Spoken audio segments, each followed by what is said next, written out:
We've seen that centripetal force can be equated with gravitational force, or mv squared on r, g m1 m2 on r squared or d squared.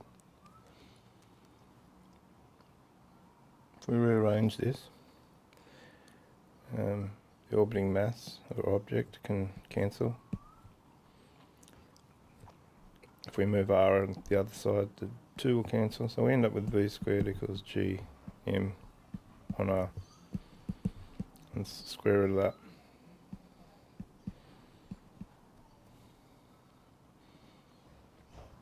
We also know orbital velocity. This, by the way, will be the orbital velocity. The velocity of an object in orbit at any particular point is the instantaneous orbital velocity or tangential orbital velocity. This is the orbital velocity for a particular radius around a particular mass. And g is our 6.67 times 10 to the minus 11. We also know that orbital velocity is the perimeter of a circle divided by the time or period of the motion.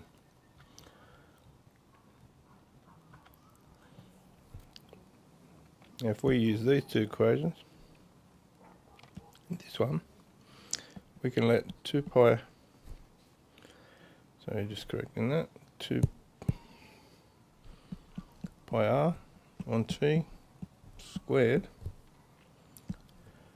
equal g m on r.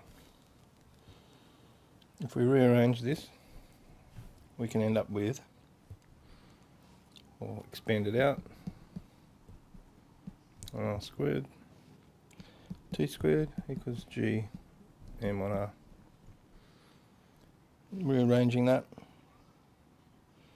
and cancelling, actually multiplying by r, we end up with r cubed on t squared equals g m on 4 pi squared, or the reciprocal if we need it is t squared on r cubed 4 pi squared on gm. This one here we call Kepler's law.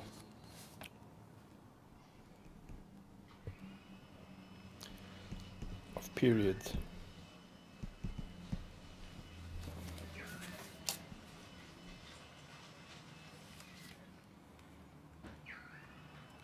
And in this, I'll just move it up for you.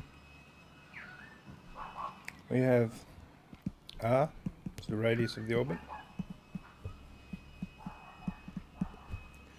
M is the central mass.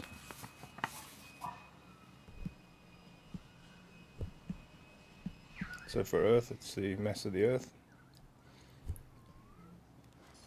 T is the period of the orbit.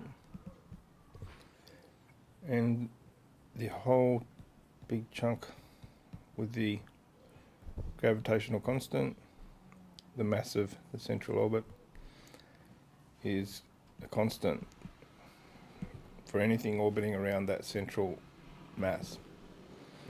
So for the Sun, we could make equations saying radius cubed of Earth divided by the period cubed of Earth equals the radius cubed of Mars divided by the period squared Mars equals, and they all equal this.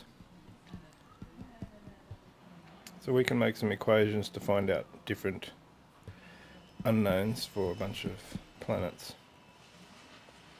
That ratio is the same, the ratio of the cube of the radius to the square of the period.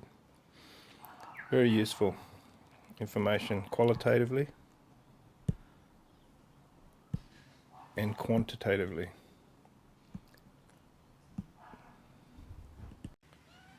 From all that, we see some important formulas.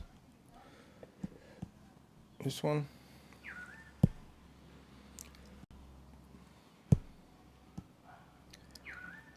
and this one,